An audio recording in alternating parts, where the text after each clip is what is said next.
Madame, Messieurs, vous nous suivrez à Kinshasa, la capitale congolaise, Belgique, français, et partout dans le monde grâce à nos chaînes YouTube, Maendeleo Bunya TV, TikTok et Maendeleo Bunya Info. Voici votre farouche édition de la radio communautaire Maendeleo Bunya 93.5 MHz qui va avec ses articulations. Maendeleo FM.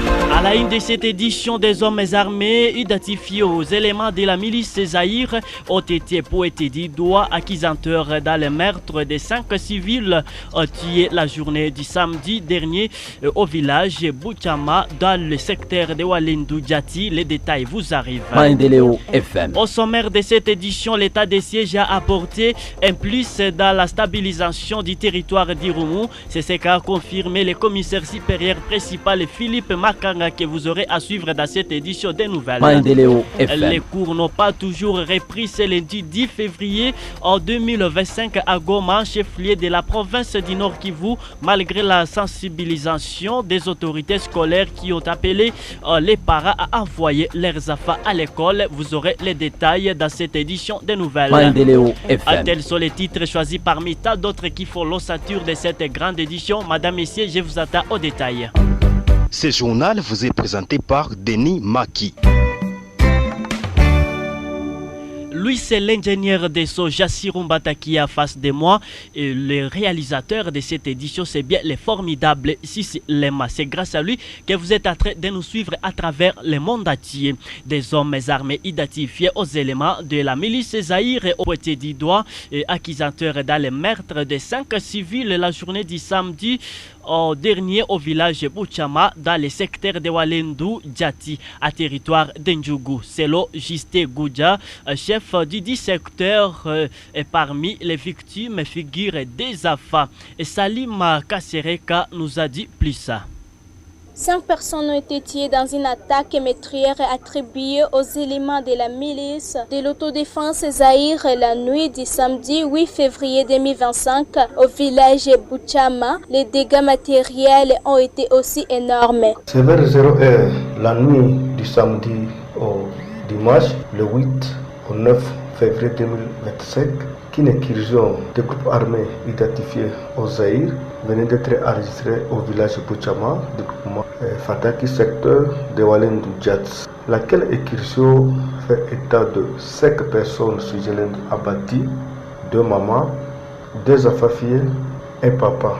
En plus, un papa blessé et une maman torturée qui a également aussi risqué la vie, qui a été introduit dans la maison et pour être brûlé. Le Seigneur a fait que cette dame, cette maman, se sauve. Par les dégâts humains, 31 maisons d'habitation ont été également incendiées aux côtés de plusieurs biens de valeur pillés. Il y a 31 maisons incendiées complètement, y compris les biens de valeur calcinés. En plus de cela, quelques biens de valeur également apportés par ces malfrats. Nous sommes en train de regretter si de tels comportements est entré encore de revenir pendant que nous observons d'accalmie et on nous fait encore revenir dans un rebondissement.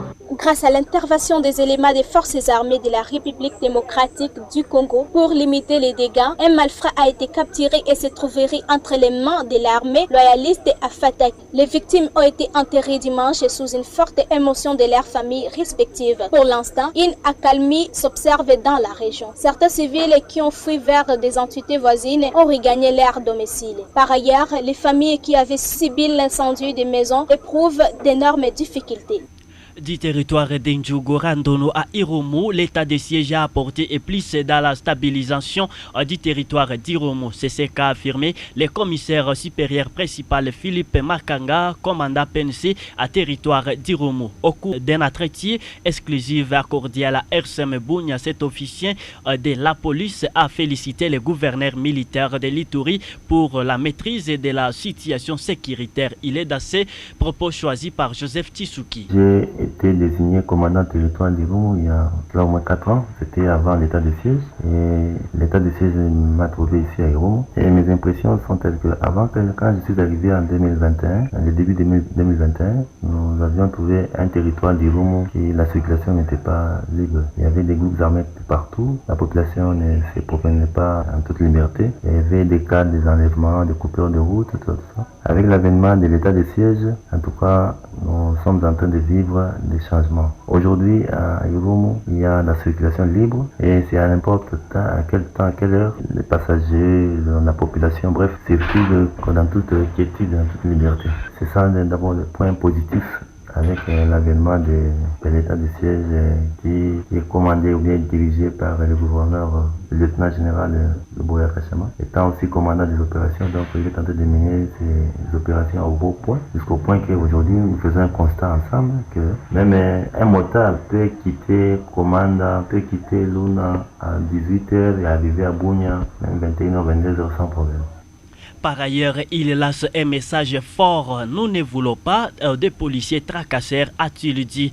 Il a indiqué que le temps est de renforcer la collaboration entre la population et la police. Il revient à ces termes. Nous avions tenu une parade d'évaluation et de perspectives au mois de janvier à Boga. Nous leur avons dit ceci. Chacun doit avoir un rétroviseur pour voir ce qu'il a fait en 2024, qui n'honore pas nos règlements, qui fâche la loi, afin qu'il ne puisse plus le refaire en 2025. Ce qui n'avait pas fait en 2025 et qui cadre avec la loi et qui ne blesse pas nos règlements est obligé de le faire pour l'année 2025. C'est-à-dire quoi? La police ne donne pas vocation à ces éléments d'aller tracasser la population. Non. La police, dans sa mission régalienne, est là pour protéger les personnes et leurs biens. Dans toutes ses formes. S'il faut aller jusqu'au sacrifice suprême pour protéger les personnes et leurs biens, c'est ça la mission de la police. Et nous devons arriver à ce sacrifice suprême.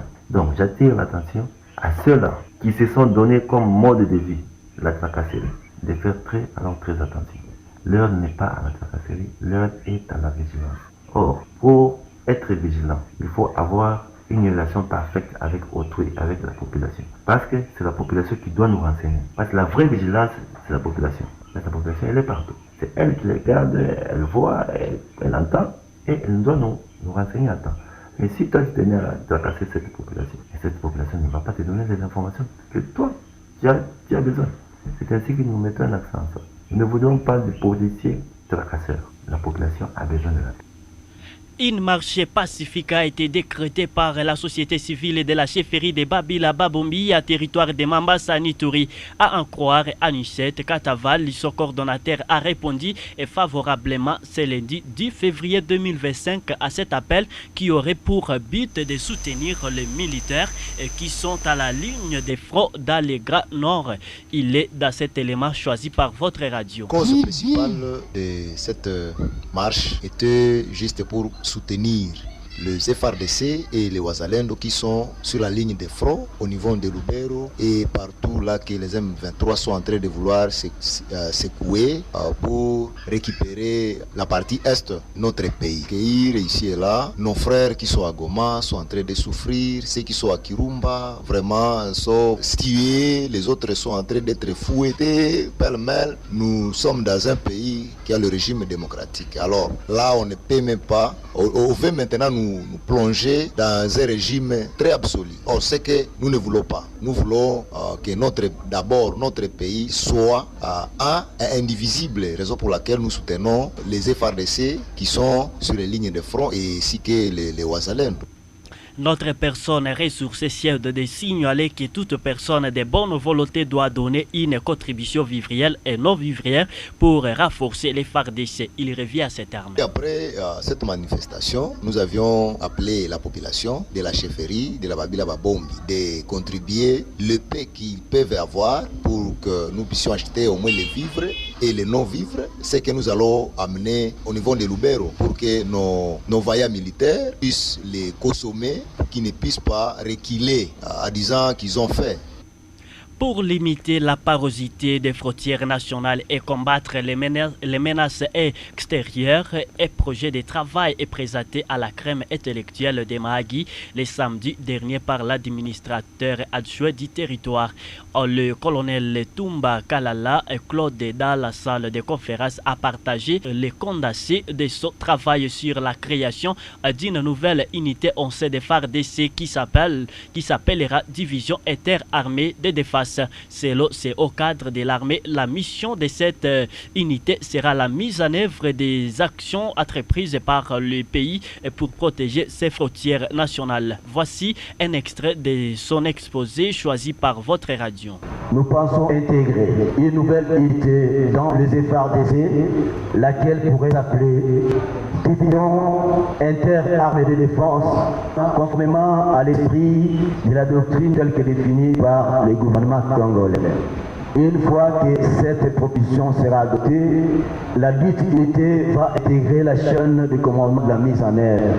Ainsi, la dominance de cette unité sera définie conformément aux réalités de nos frontières, selon qu'elles seraient liquides ou terrestres. Ici, vous savez que nous avons une frontière liquide et terrestre. Si nous avons la partie et les restes là, nous aurons un grand nombre de unités, de militaires, de fanteries. Et si elle est liquide, c'est nos amis de la force navale. La mission de cette unité, ça sera la mise en œuvre des actions entreprises par les pays pour protéger ses frontières nationales contre toute forme de menace externe, telles que les attaques militaires, les infiltrations illégales ou toute activité jugée nuisible à la sécurité nationale, et cela implique l'utilisation des forces militaires, des mesures de sécurité renforcées, des nouvelles technologies de surveillance et une politique d'immigration stricte pour contrôler et protéger notre frontière nationale. Parlons de cette brève formation. M. Jacques Bédidio, chef de section de la LIPADO, Ligue pour la paix et les droits de l'homme, basée à Mahagi, à Nitouri, se félicite de l'organisation des audiences foraines à territoire de Mahagi clôturées le jeudi dernier. Pour lui, si ce genre de séance est régulièrement programmé, elle permettra de combattre des violations des droits humains dans cette partie du pays, car elles ont permis aux détenus d'être fixes de leur sort depuis plusieurs années.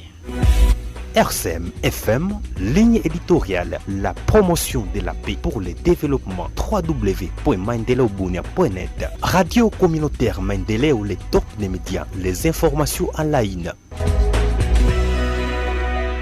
L'actualité nous oblige de quitter la sécurité pour vous parler de la religion dans cette édition des nouvelles. Iroumoussatre, chef-lieu du territoire portant le même nom, aura une église catholique digne de son nom.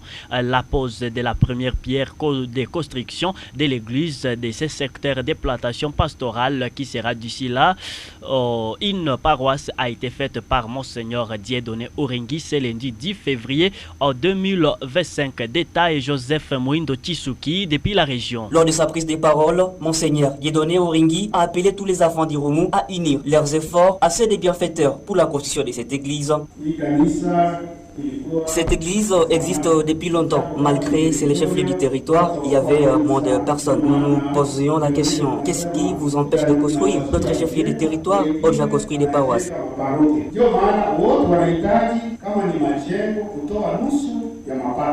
Le monde doit donner sa part pour cette construction. Voilà, la construction du presbytère évolue bien. Efforcez-vous que cette année que nous avons commencé soit une année de bénédiction pour tous et qu'on puisse avoir le temple de Dieu et le presbytère. Ça sera une bonne chose.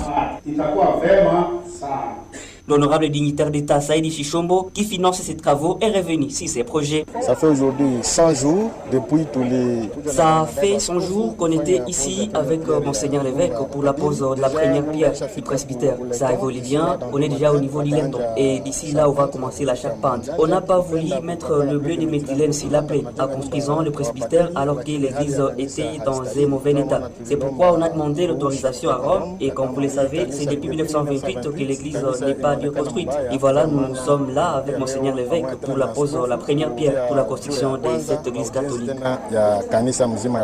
Ingénieur Christian Cavaya a noté que ces travaux iront jusqu'au mois d'octobre. La joie était immense pour les fidèles de l'église catholique et d'autres églises qui étaient présents à cette cérémonie. J'interviens depuis Romou Centre. Joseph Mouindo Tissouti, RCM Bounia.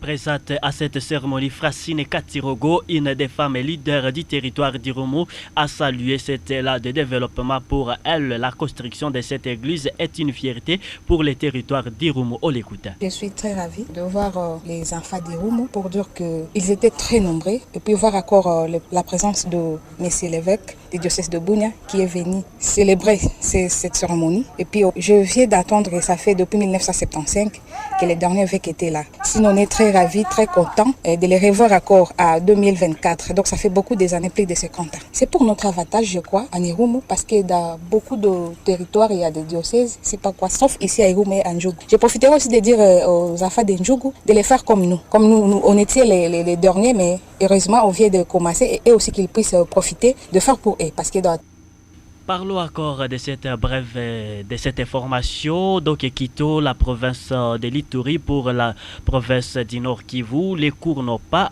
encore repris ce lundi 10 février 2025 à Goma, chef-lieu de la province du Nord Kivu, malgré la sensibilisation des autorités scolaires qui ont appelé les parents à envoyer leurs enfants à l'école. Les parents d'élèves estiment que la situation sécuritaire n'est pas encore rétablie à 100%. Elias Loaivweka pour les détails. Ce matin, dans une école privée de la commune de Goma par exemple, les enseignants et professionnels administratifs étaient à leur poste de travail, mais les élèves n'ont pas répondu à ces rendez-vous. Un inspecteur de l'enseignement s'est rendu sur place et a demandé aux enseignants de rentrer chez eux en annonçant une réunion au bureau du Proved dans la journée. Dans plusieurs autres écoles du chef-lieu de la province, les élèves ont brillé par leur absence. Des sources sur place rapportent que de nombreux parents estiment que la situation sécuritaire n'est pas encore suffisamment stable pour envoyer leurs enfants à l'école. Dans une école située dans la concession de la paroisse Notre-Dame d'Afrique, sur un effectif de plus de 800 élèves, seuls 5 étaient présents ce matin. À ce jour, certaines écoles du quartier Mabanga Nord sont encore occupées par des familles de milliers qui habitaient les Kakatindo avant l'occupation de la ville par les rebelles du M23 soutenus par l'armée rwandaise. Ceci pose un problème d'organisation pour la reprise des cours dans ces écoles, s'inquiètent les parents. Le chef de division de l'enseignement à Goma a promis de faire les points sur la situation dans les prochaines heures afin de trouver une solution efficace à ces problèmes. Malgré la malignité du gouvernement rwandais dans la guerre de l'agression à la République démocratique du Congo, plusieurs militaires de l'armée rwandaise ont perdu la vie sur le sol congolais au Nord Kivu, d'après les enquêtes des médias britanniques. The Guardian. Voilà, Elias Loaivweka nous revient sur ces points. Alors que Kigali continue de nier toute implication militaire à RDC, plusieurs sources militaires, diplomatiques et du renseignement confirment que les soldats de la force de défense du Rwanda RDF ont été tués à grand nombre lors d'opérations secrètes aux côtés des rebelles du M23. Selon les sources du média britannique The Guardian, les pertes rwandaises seraient bien plus élevées que ce qui est officiellement reconnu. Certains évoquent un nombre qui pourrait atteindre des milliers. Cette révélation jette une nouvelle lumière sur l'implication directe du Rwanda dans les conflits qui ravagent l'est de la RDC malgré les démons répétés des autorités rwandaises. D'après plusieurs hauts responsables du renseignement, les troupes rwandaises ont joué un rôle clé dans les récentes offensives du M23 contre les forces armées de la République démocratique du Congo, FARDC. Des rapports faux étant des soldats rwandais tués au combat, certains ayant été enterrés secrètement à territoire congolais lorsqu'il était impossible de rapatrier leurs corps. D'autres témoignages évoquent des cercueils vides remis aux familles au Rwanda lorsque les corps des soldats ne pouvaient pas être rapatriés. À Kigali, une nouvelle aile aurait été construite à l'hôpital militaire pour accueillir les flux importants de blessés et de dépouilles, tandis que la morgue serait déjà saturée. Depuis le début du conflit entre le FARDC et le M23, Kigali nie toute implication directe et insiste sur le fait que ces forces ne combattent pas. Certainement compris que, madame, messieurs, c'est la fin de cette grande édition, mais c'est là qui nous ont suivis à cours des diffusions.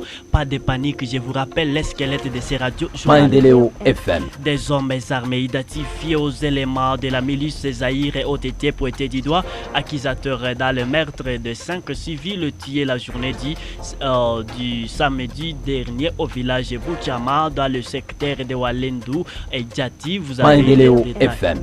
Mais aussi l'état de siège a apporté un plus dans la stabilisation du territoire d'Irumu. C'est ce qu'a affirmé le commissaire supérieur principal Philippe Makanga, commandant de la PNC territoire d'Irumu. Les détails est à votre possession. Les cours n'ont pas toujours repris ce lundi 10 février comme attendu à Goma, chef-lieu de la province du Nord Kivu, malgré la sensibilisation des autorités scolaires qui ont appelé les parents à envoyer leurs enfants à l'école. Cependant, les parents d'élèves estiment que la situation sécuritaire n'est pas encore rétablie à 100%.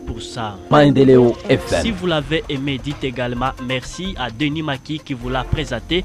La cabine technique, c'était bien Jassi Rumbata. La réalisation de ces radios-journal était bien Sissilema, les youtubeurs.